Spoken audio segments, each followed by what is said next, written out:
খোলা গেট, এক মুহূর্তের অসাবধানতায় কতগুলো জীবন শেষ হয়ে গেল। পুরো গল্প দেখুন। সোহেল, ঈদে বাড়ি যাচ্ছি, তোর মাকে অনেক মিষ্টি খাওয়া।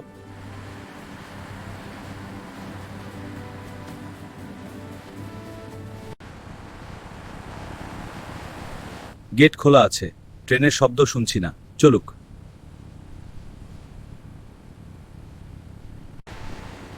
আব্বা, গেট খোলা কেন? ট্রেন আসছে না তো? হ্যাঁ সত্যিই তো। রহিম ভাই, কি ব্যাপার? আমি দেখছি, চিন্তা করিস না। কিন্তু দূরে শীষ শুনতে পাচ্ছি।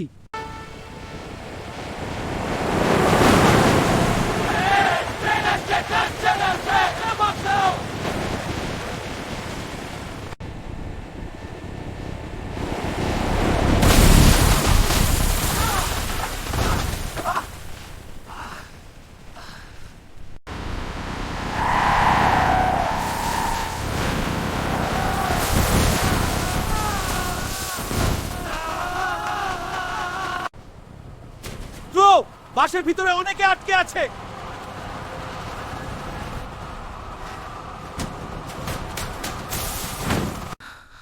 সোহেল বাবা, তুই ঠিক আছিস তো? হ্যাঁ চাচা, আমি ঠিক আছি। আপনি কেমন আছেন? আমি ঠিক আছি। তোমরা দুজনেই সাহস রাখো, সাহায্য আসছে। আমার মেয়েটা কোথায়? আমার আফিয়া। 19 জন মারা গেছেন, অনেকেই ঘটনাস্থলেই।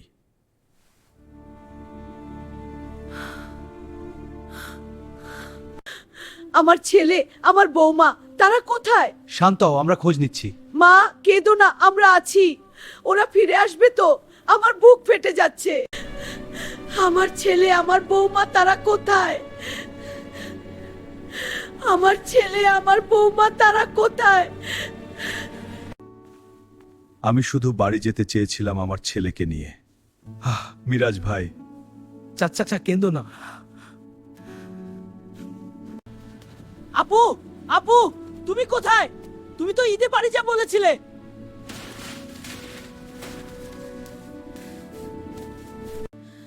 আমার রিয়ান, আমার বাচ্চাটা কোথায় গেলি রে?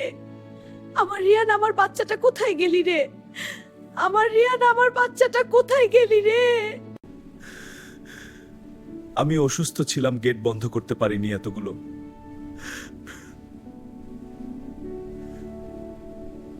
খোলা গেট, এক মুহূর্তের অসাবধানতা কতগুলো স্বপ্ন, কতগুলো পরিবার শেষ করে দিতে পারে। প্রতিদিন রেল ক্রসিংয়ে অনেকে তাড়াহুড়ো করে, কিন্তু মনে রাখবেন, জীবনের চেয়ে কোনো সময় বড় নয়। গেট বন্ধ দেখলে অপেক্ষা করুন, নিরাপদে বাড়ি ফিরুন।